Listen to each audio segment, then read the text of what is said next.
How do you kill a Hollywood legend and still sleep at night? Not with silence, not with a weapon, but with a name. Because sometimes the sharpest blade isn't a knife, it's a confession. And what Nick Reiner just leaked from behind prison walls is slicing Hollywood wide open. Before we continue, please hit the like button, subscribe to the channel, and turn on the notification bell for updates. Rob Reiner, 78, acclaimed director, political voice, cultural icon, found murdered in his $13.5 million Brentwood mansion alongside his wife, Michelle, 70, stabbed, brutally, methodically, no sign of forced entry, no alarms triggered, just silence, and then screams. The suspect? His own son, Nick Reiner, 32 years old, writer, recovering addict, Hollywood royalty born into dysfunction and wealth. The boy who never escaped the shadow of his father's fame. Arrested that very night, just steps from the blood-soaked scene. But here's the twist nobody expected. He says he didn't act alone, and he's naming names. Not strangers, not outsiders. His sister, his brother, his father's lifelong best friend, Tracy Reiner, Jake Reiner, Billy Crystal. Yes, Billy Crystal. Why would a beloved comedian and family friend be implicated in one of the most twisted Hollywood murder cases of the decade? Why would a brother allegedly hold the door, while a sister whispered the timing? And why did Romy Reiner, just 27 years old, tell police that someone else in the family should be a suspect before anyone else had spoken? These are the questions the world is asking. These are the questions the media isn't answering. Because the deeper you dig into this story, the more uncomfortable the truth becomes. Nick's confession was never supposed to go public. The list of alleged accomplices was buried in sealed court documents. But someone on the inside leaked it. And now it's out. Every name, every link, every betrayal. The Hollywood elite is panicking. PR firms are scrambling. Studios are distancing themselves. And inside that Los Angeles County holding cell, Nick Reiner is smirking. Because according to him, this wasn't just a murder. It was a production, planned, rehearsed, acted, and directed. So let's rewind. Let's go back to that Sunday morning when everything changed. The calm before the collapse. It was unusually quiet at the Brentwood estate. The Reiners hadn't hosted guests that week. No red carpets. No private chefs. Just Rob, Michelle, and the echo of legacy hanging in the air. Nick had reportedly moved back into the guest house just months prior. A return to heel, as Tracy called it. But insiders say something darker was happening behind those walls. Tensions, arguments, old wounds reopening. Then at 6:42 a.m., the LAPD received a frantic 911 call. The caller? Romy Reiner, voice shaking. She whispered words that still haven't been fully released to the public. But one line got leaked. He's dangerous, but not the one you think. By the time officers arrived, it was too late. Rob and Michelle were already gone. Blood pooled across the marble floors of the master suite. A shattered picture frame lay face down on the hallway table. And on the kitchen counter, a red-stained envelope addressed to Jake. The arrest that shocked Hollywood. Nick didn't run. When officers approached the guest house, they found him sitting cross-legged on the floor. Calm, almost sedated. He allegedly looked up, smiled, and said, "I was waiting for you." No signs of struggle. No weapon in his hands. But detectives later claimed they found a bloodied hoodie stuffed beneath the guest house mattress. When the press got wind of the arrest, the Reiner name ignited across every headline in America. Rob Reiner murdered by his own son. But behind the scenes, something even more disturbing was unfolding. Nick wasn't denying his involvement. He was explaining it, and not with regret. With calculation. According to a court leak, Nick admitted to being part of what needed to be done. But then, he dropped the bombshell that changed everything. "I didn't kill him alone. They helped. They were all in on it. Every one of them." He was referring to Tracy, Jake, Billy, three people who, on the outside, appeared to have nothing in common but Rob Reiner himself. But Nick told a different story. One filled with bitterness, secret meetings, financial threats, and years of psychological warfare. A story about legacy, lies, and what he called Hollywood's most twisted script. Why it matters now? Because this isn't just a tragedy. It's a reckoning. Nick's confession isn't just a window into a family unraveling. It's a mirror reflecting the darkness beneath the glitz of fame. If his story is true, then what we know about Rob Reiner's life, his legacy, his family, has been a lie for years. And if it's false, then someone else is out there, walking free, maybe even laughing. Either way, someone is lying. And someone powerful has everything to lose. The media won't touch it. Networks are hesitant to run coverage implicating names like Billy Crystal. Agents are pressuring producers to cancel interviews with Tracy and Jake. Court transcripts are being redacted. Witnesses are suddenly unavailable. But Nick keeps talking. And with each word, another secret slips through the cracks. The story is unraveling, and no one is safe. A Hollywood bloodline in crisis. Let's not forget who these people are. Tracy Reiner, adoptive daughter of Rob. Actress, Hollywood insider. Allegedly resentful of Nick's return. Jake Reiner, the golden child. A polished, clean-cut journalist who has always played the respectable heir, but now being questioned about deleted texts and a missing hard drive. Billy Crystal, the face of classic American comedy. Rob Reiner's close friend and creative partner. So why did Nick call him the ghost director of the whole thing? This isn't just scandal. It's a collapse. A crumbling of a dynasty built on decades of fame, influence, and buried resentment. And it all started with a leak. A list. A son who refused to take the fall alone. The housekeeper's whisper. Before we dive into the names and what Nick actually said, there's one more piece of the puzzle you need to know. An eyewitness. The Reiner's longtime housekeeper. Quiet, loyal, invisible until now.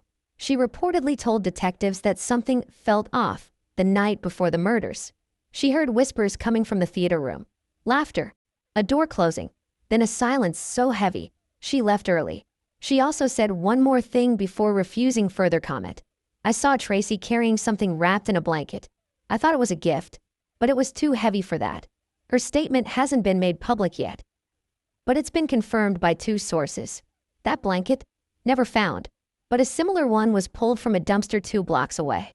Stained, slashed, being tested, and it wasn't from the guest house.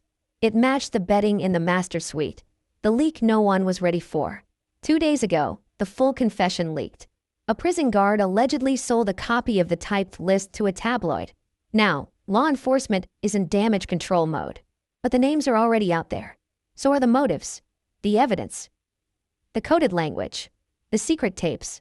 The next 15 chapters will take you deep into every detail, one name at a time, one motive at a time, one betrayal at a time. You'll hear how Tracy allegedly staged emotional outbursts to confuse the timeline, how Jake may have tampered with camera footage, and how Billy Crystal allegedly held the one piece of evidence that could have saved Rob's life. We'll break down the leaked texts, the erased voicemails, the strange behavior during Rob's final public appearance. We'll expose the contradictions in their statements, the secret meetings with lawyers, the power struggle over Rob's legacy and estate, and most importantly, we'll ask the questions no one in the mainstream media will dare to ask, because someone's still lying, and Nick Reiner may be behind bars, but the true puppet master may still be out there. But what came next would change everything, and no one saw it coming. The scene that still doesn't make sense. Let's zoom in on that morning again. The Brentwood estate was quiet, too quiet. By the time first responders arrived, it was already a media circus. Neighbors peeking through hedges, paparazzi swarming like vultures, LAPD trying to cordon off the area while whispers were already flying. And in the center of it all, a crime scene that didn't add up. No forced entry, no signs of struggle in the living room or kitchen. But the master bedroom looked like a horror film set. Multiple stab wounds, blood patterns indicating overkill. Some wounds were deep and focused, others erratic and desperate. But here's the kicker. Experts say it looked like 2 people inflicted the injuries. That's what the coroner's office hasn't said publicly. But insiders leaked that Rob's wounds were significantly different from Michelle's.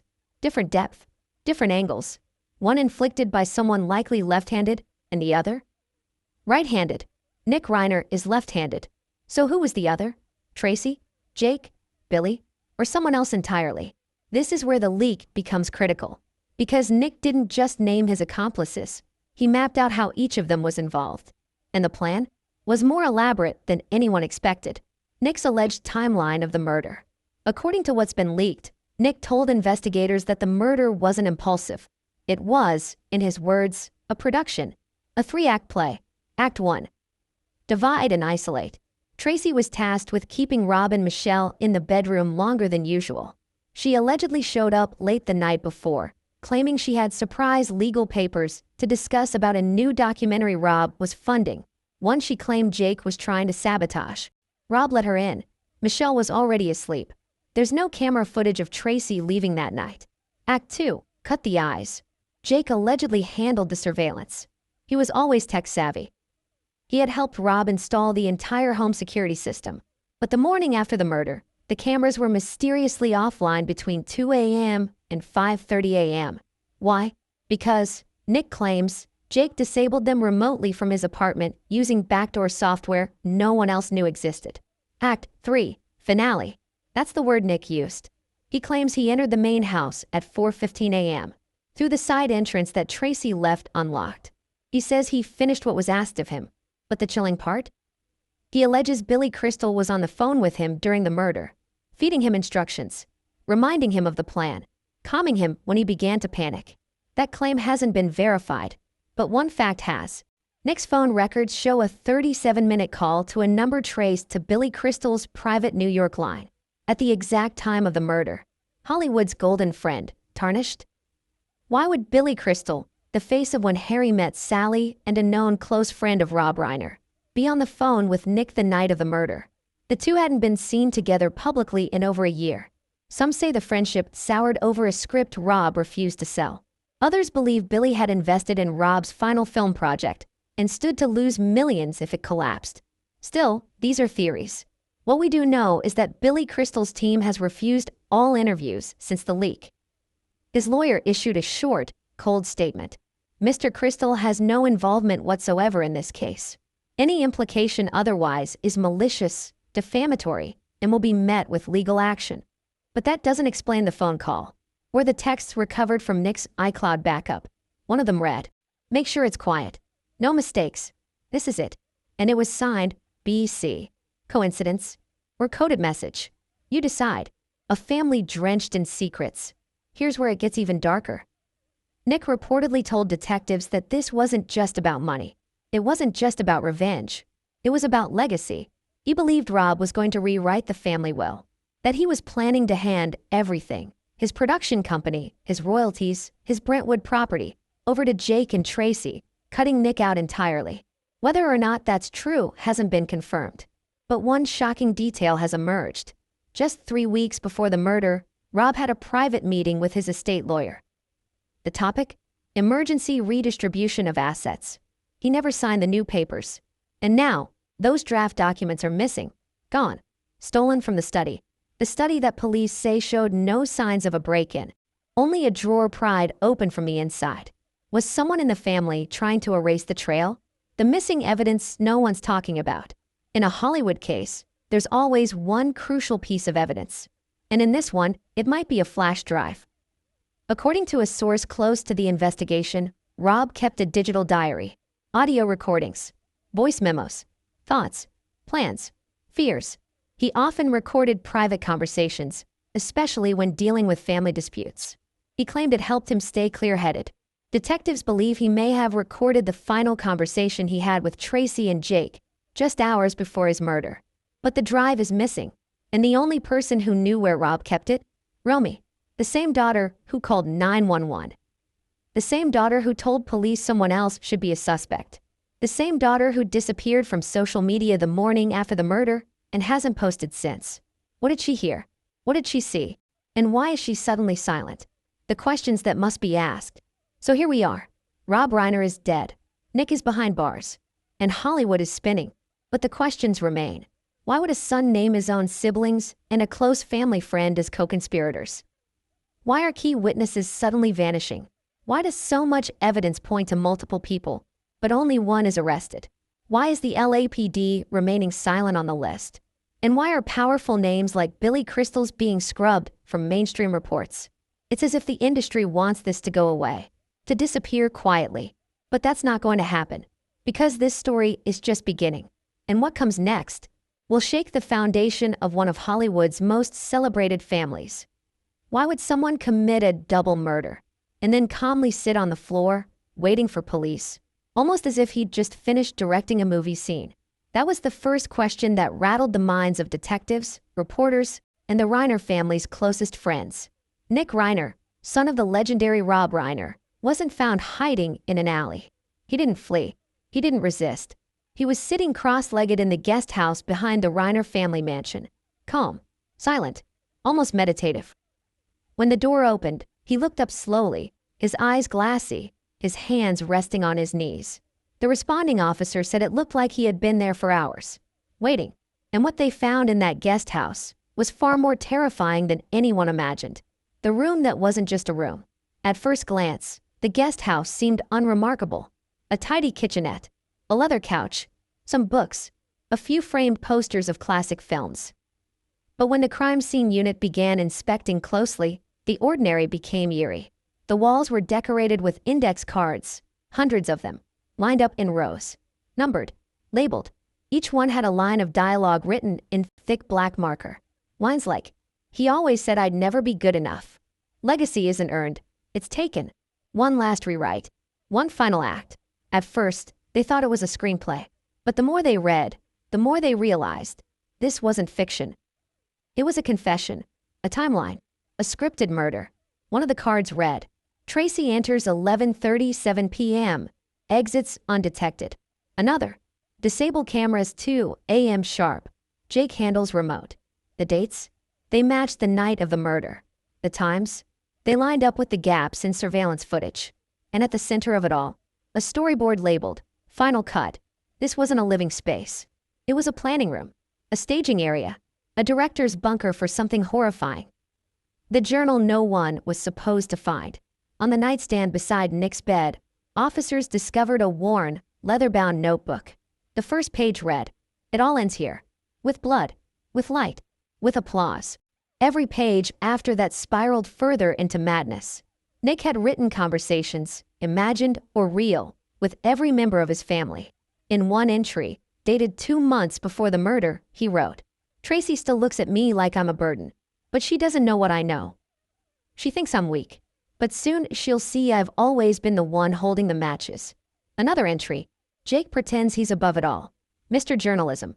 But he'd throw Dad under a train if it meant one more news segment with his face on it. And he has. They all have." Then, chillingly, "They made me the villain in the Reiner story, but I'm rewriting the ending." This journal, combined with the wall of index cards, told a narrative more sinister than anyone could have guessed. Nick wasn't just confessing, he was directing. And his family? He cast them in roles they didn't even know they were playing. Or maybe they did, because the next piece of evidence would change everything. The photos hidden behind the mirror. Behind the bathroom mirror, detectives found a narrow hollow space. Inside were several printed photographs, most grainy, some clearly zoomed-in surveillance stills. But one series stood out, a set of pictures showing Tracy Reiner walking into the main house at 11:37 p.m., Jake Reiner sitting at a laptop in his apartment with what appears to be surveillance software open, Billy Crystal at a dinner table in New York, on the phone at 4 a.m. LA time. All photos time-stamped, all matching the times Nick had scribbled in his notes. Where did he get these? Who helped him take them? It appeared someone else was feeding Nick this information, or maybe he was stalking his own family for months. Either way, the intent was clear. Nick was building a case before the murder. He was collecting receipts, or crafting a defense, the music playing on loop. As officers searched the guest house, they noted something strange. A Bluetooth speaker in the corner was softly playing music on a loop. The song? "Everybody Wants to Rule the World" by Tears for Fears. Over and over. A hauntingly ironic choice, given the context. The lyrics echoed eerily through the walls as forensic techs examined blood-soaked garments and memory cards. "Welcome to your life / there's no turning back / even while we sleep / we will find you acting on your best behavior." Was this Nick's personal soundtrack for the crime? Was it symbolic? Or just a coincidence? One officer said it felt like stepping into a performance art exhibit, as if Nick had set the whole thing up not just as a murder, but as a message. And that message hadn't yet been fully delivered. The surveillance USB drive. In the kitchen drawer, buried beneath takeout menus and expired credit cards, they found a USB thumb drive. Encrypted, password protected. But when the digital forensics team cracked it 2 days later, what they uncovered was damning. The drive contained surveillance clips from inside the house, clips no one was supposed to have, not even Rob himself. One video showed Rob and Michelle in a heated argument about inheritance. Another showed Tracy slipping something into Rob's tea while pretending to hug him. A third showed Jake standing in front of the main server box with a toolkit. None of these videos were from visible home security cameras. They were hidden angles, planted inside the house, watching from vents and ceilings. Nick had somehow bugged the estate. And if he did that, how long had he been watching? What else did he see? The video log, confession before curtain. Lastly, police discovered a video file labeled confession before curtain_final.mov. It was Nick, sitting on the couch, wearing the same hoodie they later found with blood on it. His eyes were sunken. His tone was measured. He looked directly into the camera and said, "This wasn't supposed to happen, but they forced it. They all did. I just rewrote the ending." The 47-minute recording includes references to family arguments, betrayal over money, and vague threats about what they did to Mom. An odd phrase, considering Michelle Reiner was still alive when the video was allegedly recorded. Or was it a slip? Had something happened before the murder that hadn't been discovered yet? Nick ended the video with a chilling sign-off. Lights out, and then stared at the lens in complete silence for 90 seconds. Why the guest house matters most. In most murder cases, the killer tries to cover their tracks. They destroy evidence. They run. They deny. Nick did none of that. Instead, he crafted a space that looked less like a hideout and more like a set. He left clues. He narrated his descent. He curated every inch of the guest house to tell a story, not just to the police, but to the public. As if, in his mind, this wasn't a crime, it was a premiere. A tragic tale where he was both the villain and the victim. But here's what's most disturbing. The evidence from the guest house doesn't just incriminate Nick. It casts shadows on Tracy, on Jake, on Billy, because while he clearly orchestrated something, the evidence suggests he may not have been alone. Someone helped him plant those cameras. Someone fed him those photos. Someone coached him on how to act when it was all over. So the question isn't just why Nick waited for the police. It's who told him to wait, and what did they promise him in return. And just when detectives thought they'd uncovered everything, a neighbor came forward with a grainy Ring doorbell video that changed the timeline completely. The doorbell footage that shattered the timeline. The Reiners' Brentwood neighborhood was known for its peace and privacy. Gated estates, high hedges, tight security. But in the age of digital eyes, no street goes unwatched, not even for the Hollywood elite. 3 days after the murder, a neighbor stepped forward. A retired dentist named George Myers. Not exactly the kind of person you'd expect to have crucial evidence in a Hollywood double homicide. But George had recently installed a doorbell camera, one that pointed diagonally across the street. He told police he hadn't checked it initially. He didn't want to get involved. But when news broke that Nick Reiner had named accomplices, and those names included Billy Crystal, George got curious. And what he saw on the footage left him stunned. At exactly 4:19 a.m., less than an hour before Romy Reiner's 911 call, the camera captured a blurry figure walking swiftly along the sidewalk in front of the Reiner estate. Not Nick. The build was different. Taller. Slimmer. The person was wearing a hoodie, pulled tight over the head, and gloves, despite the LA heat. They stopped at the side gate, punched in a code, and entered the property. That gate code was only known by immediate family and staff. Seconds later, a second figure appeared, this one smaller. Also in a hoodie. They waited outside, nervously pacing. Then, after exactly 6 minutes, they entered too. The timestamp? 4:25 a.m., which directly contradicts Nick's claim that he entered alone. If he was already inside the house executing what he called the finale, who were these two other people? More importantly, why did the police not mention this footage in the initial report? Had they missed it? Or were they hiding it? Either way, once George turned over the footage, internal pressure exploded. And Nick? He smirked when he was shown the video. He allegedly whispered, "Told you I wasn't the only one." A chilling new theory emerges. At this point, investigators began rethinking the entire sequence of events. What if Nick's role wasn't the primary one? What if he was manipulated? What if someone else, maybe even one of his own siblings, used his fractured mental state to make him the fall guy? Because in that guest house were also dozens of prescription bottles, antidepressants, antipsychotics, anti-anxiety medications, some prescribed, some not. Toxicology reports later revealed Nick had high levels of sedatives in his system, enough to impair decision-making, but not to knock him out. Experts said he may have been under influence during the time of the murder, raising more questions. Did someone dose him beforehand? Was he coached into believing he had committed the murder? Or worse, was he simply used to plant a false trail? Suddenly, the confession, the video, the index cards, all of it took on a different tone. Maybe it wasn't Nick staging the story. Maybe someone else staged it for him. The deleted messages that resurfaced. Around the same time, digital forensics uncovered a set of deleted texts from Nick's phone, recovered through backup software. These messages weren't addressed to Tracy or Jake. They were to someone saved only as director. The contents? I'm scared. What if it goes wrong? You promised I wouldn't be alone. Are they going to blame me? The finale is coming, but I can't breathe. And then, one final message. Tell Romy not to come home. That last message was never sent. Investigators believe Nick may have tried to warn his youngest sibling, Romy, away from the scene. But why? Was he protecting her? Or was she never meant to see what happened? And who was director? Some believe it was a code name for Billy Crystal. Others argue it was Jake. But the truly disturbing theory? That it was Tracy. Why?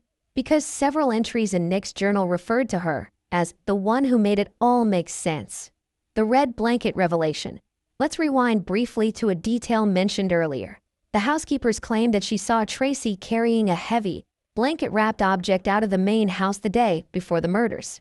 At the time, it was a strange but unverified claim, until the dumpster footage surfaced. A surveillance camera from a gas station 2 blocks away caught a figure, matching Tracy's height and build, tossing a red blanket into a trash container behind the station at 5:02 a.m. on the morning of the murder. The timing is suspicious. So is the location, out of the way and not near her usual driving route. Police recovered that blanket days later. It was soaked in blood. DNA tests are still pending, but preliminary results confirm it belongs to someone in the Reiner household. This is key. Because if Tracy wasn't involved, what was she doing disposing of a blood-soaked blanket hours after the murder? Why didn't she mention it to investigators? Why hasn't she spoken publicly at all? And why did she retain one of the top criminal defense attorneys in Los Angeles before her name was even leaked? A family hiding in plain sight. By the end of the week, the guest house had become the epicenter of a case now spiraling into chaos. The media couldn't ignore it anymore. The leaks were flooding the internet. The photos, the notes, the director messages, all painted a picture of not just a murder, but a production. Every detail, every movement, orchestrated. But who was pulling the strings? Was Nick the puppet master? Or just the puppet? And most damning of all, if he didn't act alone, where are the other accomplices now? Because none of the other Reiner siblings have been arrested. Billy Crystal has refused to appear publicly since the leak. And Romy? Romy vanished. Her last known location was a friend's condo in West Hollywood. After that silence. No phone calls. No texts. No interviews. It's as if she disappeared on purpose. Or someone made sure she did, closing the chapter, but opening a nightmare. The guest house should have been a place of peace, recovery, healing. That's what the Reiners told the world when Nick moved back in after rehab. But what it really became was the stage for a tragedy no one saw coming. And that guest house now holds the darkest secrets of a family whose name once meant laughter, legacy, and storytelling magic. But now, it means betrayal, blood, and silence. And yet, we're just getting started.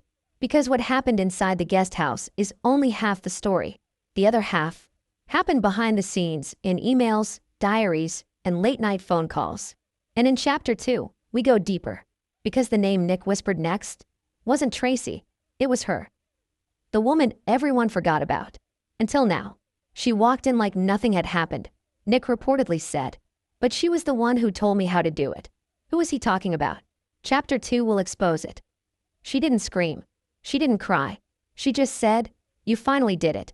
That's what Nick Reiner reportedly told detectives in the early hours of his interrogation. Face pale, voice cracked, but eyes oddly satisfied. When they asked him who walked into the master bedroom just minutes after the murder, he didn't hesitate. He whispered it. Tracy Reiner, adopted daughter of Rob Reiner, Hollywood bloodline royalty, granddaughter of Carl Reiner, stepdaughter of Penny Marshall. A woman who was born into a dynasty of scripts, stages, and secrets. But in that moment, according to Nick, she wasn't family. She was an accomplice.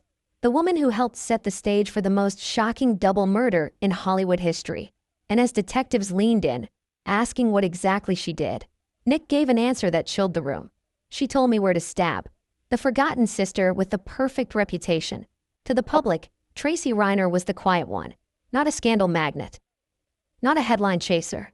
She played supportive roles in iconic films like A League of Their Own and When Harry Met Sally, occasionally appearing on red carpets beside her legendary father. She was the calm one, the composed one, the good daughter, which made Nick's accusation all the more jarring. Tracy, the orchestrator? At first, even the lead investigators didn't buy it. But as they began pulling on threads, financial, emotional, behavioral, they started to see something very different behind a curtain. Because Tracy wasn't just the good daughter. She was the overlooked one. And overlooked people don't always stay quiet. The meeting in the study. A major crack appeared in Tracy's story during the second day of the investigation, when housekeeper Lucia Martinez gave her second statement. She had originally told police that Tracy left the estate around 11:30 p.m., the night before the murder. But then she corrected herself. No. I remember now. She said goodbye around 11:30, but she never left. I heard her voice again, around 1 a.m., from the study. She was arguing with Mr. Reiner. Lucia said the tone was sharp, heated, something about ruining everything and taking sides. Lucia didn't understand the context. She kept walking. But a study argument at 1 a.m. doesn't match Tracy's official timeline, which claims she had been asleep in her Pasadena home all night. Lucia's statement changed everything. Suddenly, Tracy had motive, opportunity, and presence. Tracy's financial storm. If there's one thing that ties most Hollywood murders together, it's not jealousy or betrayal. It's money. And Tracy was quietly drowning in debt. While her siblings thrived under Rob's legacy, Jake with his journalism career, Romy still tied to indie film circuits. Even Nick had recently inked a ghostwriting deal. Tracy had stepped back from acting. According to financial records leaked to Radar, she had 3 mortgages on 2 different properties, one of which was already in pre-foreclosure. She was also under IRS investigation for tax discrepancies totaling over $450,000. And the real kicker? Sources inside Rob's estate revealed that he was preparing to cut her out of the primary inheritance trust. Why? Because he believed she was not in a sound state of mind to handle a legacy. Those are his exact words, found in a confidential memo between him and his lawyer. The final revision of the will, set to be signed the day after the murder. Coincidence? Or motive? The missing scarf, found. Remember the blood-stained scarf the housekeeper handed over? The one found in a laundry hamper near the guest bathroom? DNA results finally came back. It belonged to Tracy. Blood patterns on the fabric match splatter from Rob's side of the bed. Investigators believe she was either standing extremely close during the attack or participated directly. Tracy's legal team pushed back hard. Our client was not involved in any physical altercation that night. She has been wrongly implicated by emotionally unstable sources. But the evidence doesn't lie. Blood doesn't move on its own. And neither does a red silk scarf that somehow made its way into a hamper in a home she was supposedly not in after midnight. The kill script document.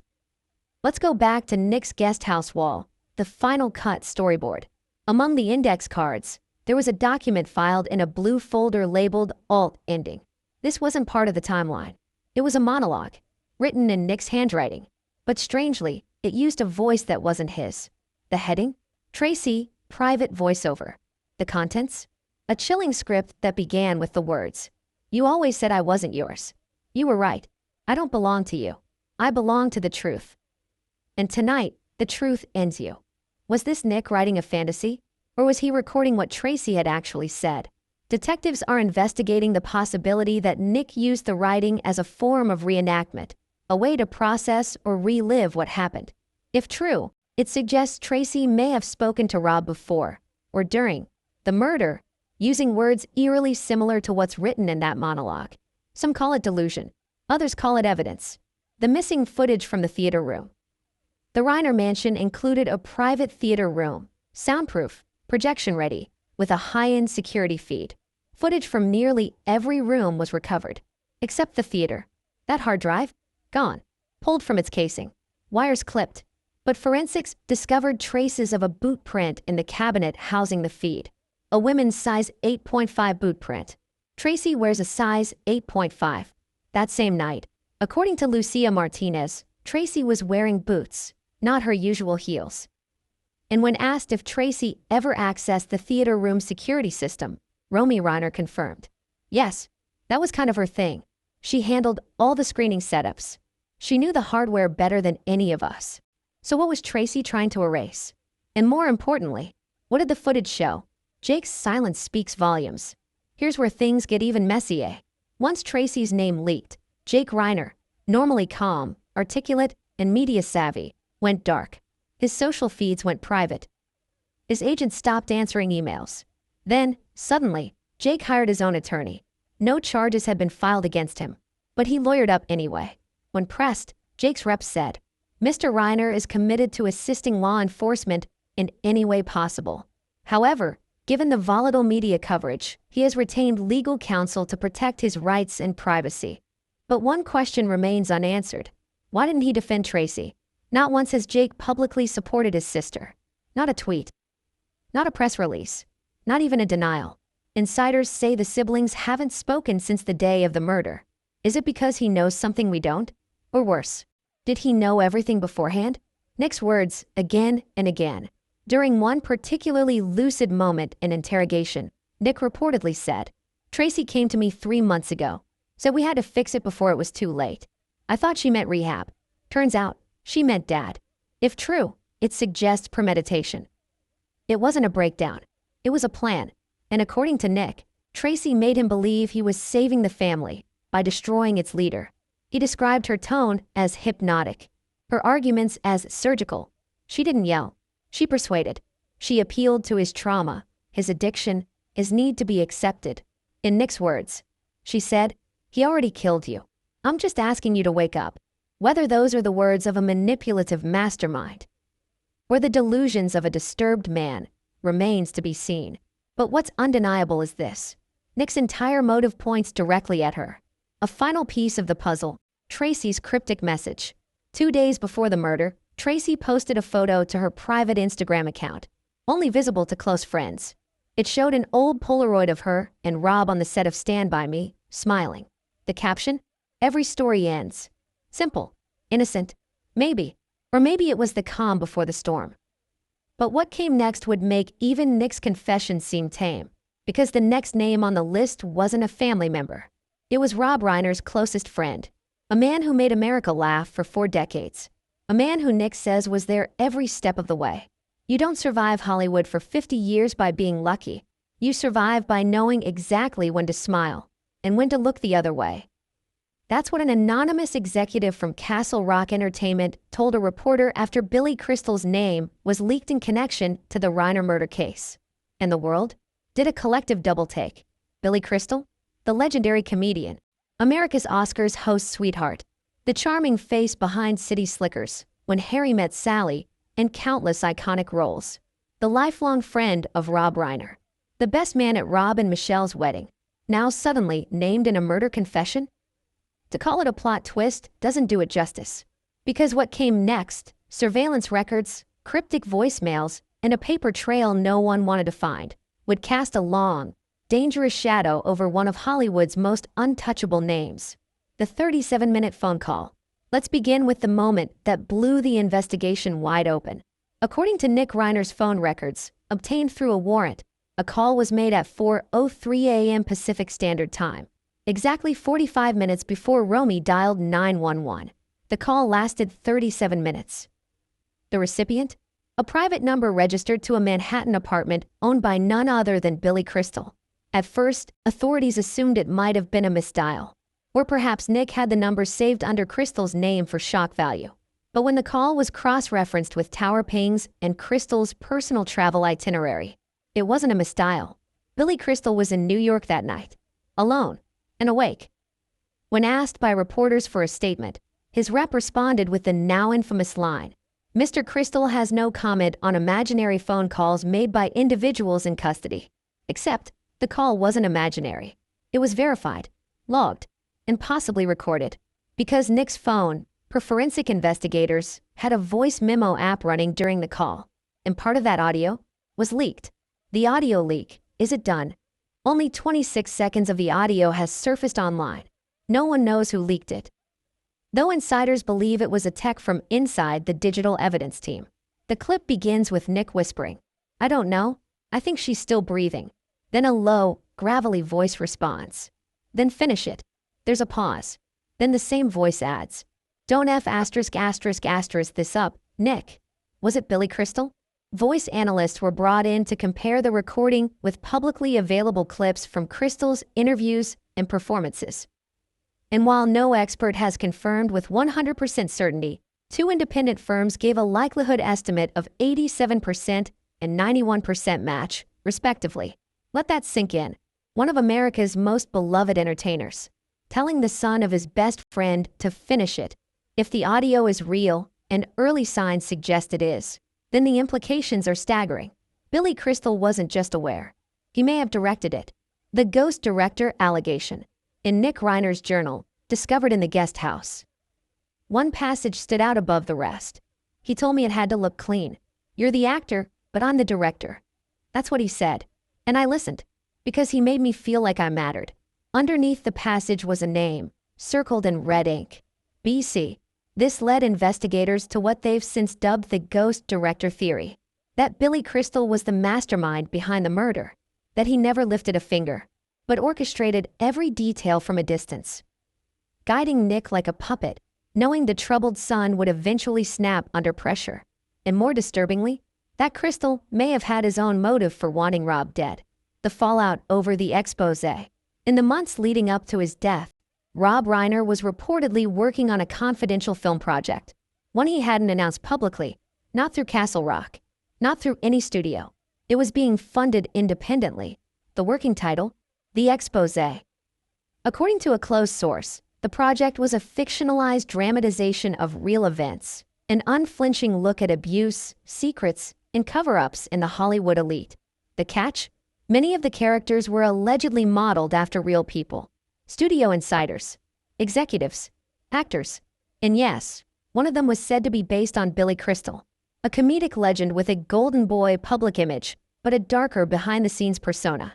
Controlling, jealous, manipulative. When Crystal got wind of the script, the friendship reportedly fractured. He called Rob directly, screamed at him, threatened legal action. One of Michelle Reiner's friends overheard the fight on speakerphone. Billy said, "You put my name in that script, and I'll bury you." The project was paused soon after. Rob claimed it was a scheduling issue, but friends say he was spooked. Still, a week before his death, Rob had lunch with his entertainment lawyer. The subject?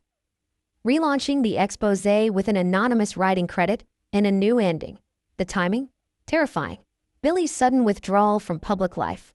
After Rob's death, Billy Crystal made a brief public statement. "I am heartbroken. Rob was my friend, my brother, my collaborator. I'm speechless." Then, silence. No appearances. No interviews. No tweets. No condolences to the Reiner family posted publicly. He canceled an upcoming Netflix special. He withdrew from a film festival in Toronto just 48 hours before he was scheduled to appear. And insiders revealed he has since moved out of his Manhattan residence, the very same address the 4 a.m. call was traced to. Where is he now? No one knows for sure. Some say he's in a compound in Arizona. Others claim he fled to Europe. What's confirmed is this: the LAPD has attempted to question him. So far, he's refused. His legal team claims he has no relevant information. But if the voice on that tape is proven to be his, relevant will be the least of his worries. The dinner party surveillance. One last piece of evidence deepens the mystery. On the night of the murder, at exactly 7 p.m. Eastern Standard Time, Billy Crystal was seen attending a small dinner party in Manhattan.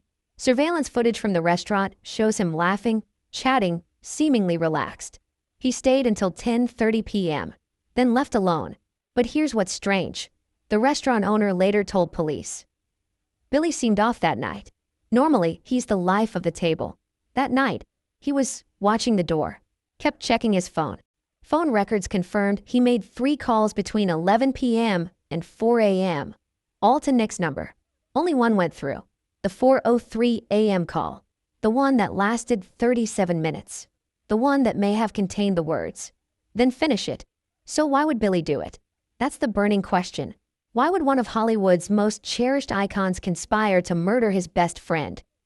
There are a few theories. The script motive. The exposé threatened to reveal long-buried secrets. Crystal's portrayal in the film could have destroyed his reputation. The legacy shift. Rob's rising influence in political circles, especially post-2024, may have threatened Crystal's control over shared ventures. Financial betrayal. A leaked Castle Rock memo revealed Rob had planned to buy out Crystal's shares in a joint venture. The price? $1. He said Billy's name no longer held value. The memo read, "Personal jealousy. Some insiders claim Crystal always felt second best to Rob. That Rob got the respect, while Billy got the laughs. And maybe, just maybe, he couldn't handle that anymore." But what if Billy wasn't just a mastermind? What if he wasn't alone? Because according to Nick, there was someone else on that call. Someone whispering in the background. Someone even closer to Rob than Billy. Who? You won't believe the next name on Nick's list. The Manhattan safety deposit box. 10 days after the murders, a quiet but crucial event took place far from the flashing cameras of Brentwood or the press hounding the LAPD in Los Angeles. A subpoena was served to a Manhattan bank where Rob Reiner kept a small but long-standing safety deposit box under the name of R&M Legacy Trust, a joint entity shared between Rob and Michelle. When investigators opened the box, they expected to find perhaps personal heirlooms, old film reels, or private family keepsakes. Instead, they found a sealed manila envelope marked, "In case of emergency," read first in Rob's handwriting. Inside was a 5-page document, typed, dated, and signed. A contract, one that outlined the formal dissolution of a long-standing private financial partnership between Rob Reiner and Billy Crystal. The wording was cold, legal, clear. The contract was structured too. The contract that broke everything. Inside that sealed envelope, Rob Reiner had outlined a quiet but final execution of what he called a creative and financial entanglement with Mr. William J. Crystal. The contract, dated but never signed, did 3 devastating things. Terminated a 30-year royalty-sharing agreement connected to multiple Castle Rock Entertainment back-end profits, including hits like The Princess Bride, When Harry Met Sally, and analyzed this. Removed Billy Crystal as a silent partner in a legacy fund Rob had established to support independent political films and documentaries. That fund was expected to grow to $120 million over the next decade. Revoked shared rights to a production company they co-founded, reassigning full creative control to Rob and naming Nick Reiner, not Billy, as the next-in-line co-executive. This was more than a financial slap. It was war. Billy stood to lose millions in lifetime royalties, not to mention creative credit and symbolic status. But the real dagger? The clause at the end, underlined by hand, read, "Due to Mr. Crystal's continued opposition, interference, and verbal threats regarding my current projects, this contract shall be enforced with zero recourse once signed." Rob Reiner had made up his mind. He was cutting Billy Crystal out of the empire they'd built. And this, discovered after Rob's death, was the closest thing to a smoking gun investigators had seen yet. So the question becomes, did Billy know about this document before Rob was murdered? The alleged blackmail voicemail. We need to rewind, back to 2 months before the murders. Nick Reiner's phone contained dozens of deleted voicemails, most of which were recovered through a forensic data extraction tool. One of them, timestamped 6 weeks prior to the murder, was from an unknown number traced to a prepaid burner phone later linked to a handler once employed by Billy's production company. The message was short, scrambled audio, voice distorted, but what can be heard is this. He signs, "It's over for me. We can't let that happen." Pressure him. Remind him of the photos. Photos? Of what? Rob had been famously clean, never scandal-ridden, never caught in compromising positions. But what if someone else wasn't? And what if Rob had proof? Theories have swirled since that voicemail surfaced. Some say Billy feared Rob had blackmail material on him, photos, videos, or written statements from their wild early days in the industry. Perhaps something more recent. Maybe it was tied to the expose project. Maybe Rob had based a character too closely on Billy's real secrets. Secrets Billy couldn't afford to let surface. Whatever it was, the pressure campaign had begun long before the first knife was lifted. The email chain BCC, that changed everything. Even more damning was a leaked email thread between Rob Reiner and his estate attorney, titled simply, Transfer of Control, NR versus BC. The thread was brief but powerful. In it, Rob states, Nick deserves a chance. Billy has refused to support him. I'm finalizing the shift. Nick replaces Billy on all creative legacy decisions. It was dated 14 days before the murders. But here's the twist. Rob blind copied someone, the BCC line. And digital forensics identified that recipient as Billy Crystal's manager. Why? Was it a warning? A power play? Or did Rob want Billy to know, without officially confronting him, that his time was over? If so, it backfired. Because 6 days after that BCC email was sent, Billy bought a round-trip ticket to LA. He canceled it the night before the flight. Instead, he stayed in New York. And then came the 4:03 a.m. call. A private island. A sudden escape. Let's talk about Billy's disappearance. Something his PR team refuses to call anything but a personal sabbatical. Just 3 days after the leaked accomplice list made headlines, Billy's private jet was recorded flying to an obscure landing strip in the Bahamas. There, according to FAA filings, he transferred to a helicopter. Destination, Cat Island, an isolated strip of land known for two things: no extradition treaties, and one secluded private resort owned by a shell corporation that's been tied to multiple celebrities. Satellite images later confirmed the island's largest private villa had been prepped for a guest the day before his arrival. No public statements have followed since. No attorneys have responded to court inquiries. And still, Billy Crystal has not been officially charged. Why?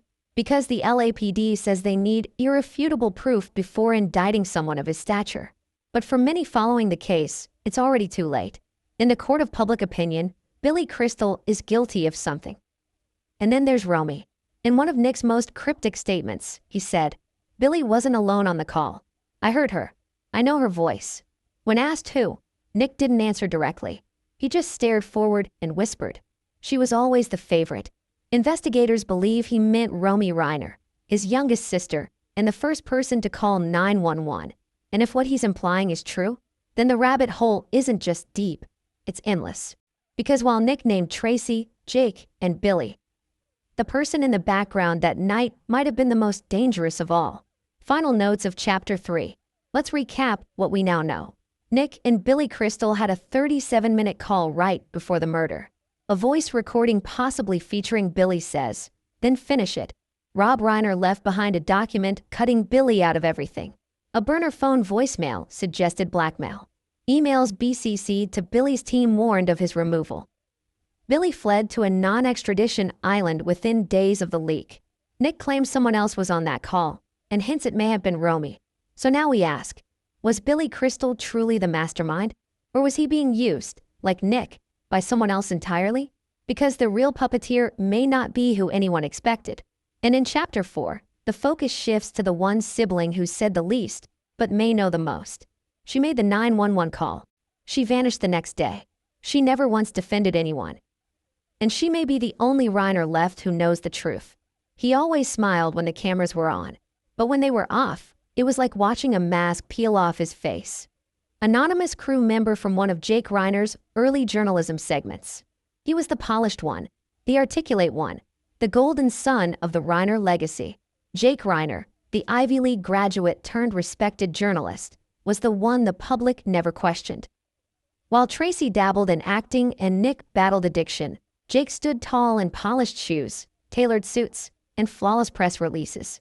He was the face Rob Reiner proudly held up at fundraisers, the voice trusted to narrate evening news segments, the son who never disappointed. Until now. Because when Nick Reiner sat down in that interrogation room and was asked a simple question, "Did anyone else help you plan this?" He didn't say yes. He smiled and then said, "Jake knows what I mean by scene 4. He always has. The mystery of scene 4. Let's start here. Scene 4 appeared multiple times in Nick's journal. Each time, it was underlined, circled, highlighted. No clear context. Just phrases like, "Scene 4 is locked. Jake said we're ready." Scene 4. That's when the lights go out. To outsiders, it sounded like screenwriting gibberish. A leftover from Rob's days of directing. Maybe a metaphor. But to investigators, it was a code. And once they dug deeper into Jake's world, they began to understand what Scene 4 really meant. Because Jake Reiner wasn't just a journalist. He was an actor. Not in the theatrical sense, no. But in the way he navigated both Hollywood and hard news with a calculated finesse that few in the industry noticed until now. And that act was beginning to unravel. The deleted surveillance backup. The Reiner mansion was equipped with a sophisticated, private security system. One Jake had personally helped his father install 2 years ago. He had recommended the tech, configured the remote access, and according to logs recovered by the LAPD, Jake had logged into the system remotely just 3 hours before the murder. From his apartment in Los Feliz, that access triggered a backup overwrite, essentially wiping the autosave cache for the theater room camera system. When asked why he accessed the feed at 1:11 a.m., Jake told detectives, "I got a motion alert. I just wanted to make sure everything was fine." But there's a problem with that answer. Because the motion alert system had been disabled days prior, on his request. An email sent to the system's support line on Jake's official email reads, "Please pause all motion alerts temporarily. Testing scheduled." GR. That testing was never confirmed by Rob. So what was Jake really doing at 1:11 a.m.? And why did a core piece of surveillance footage disappear immediately after? The secret podcast clip. Jake Reiner hosted a low-profile podcast called The Fourth Wall, where he often discussed media ethics, legacy, and occasionally, his own experiences growing up under the weight of fame. In one now-deleted episode titled Inheritance of Shadows, Jake discussed the pressure of legacy and included the following chilling monologue. Sometimes a story ends not because it's complete, but because the narrator changes. And maybe, just maybe, it's okay to write the ending yourself, even if the world isn't ready for it. At the time, it flew under the radar. Now, it reads like a confession. The episode was deleted from every platform 48 hours after the murders. Archived copies were quickly scrubbed.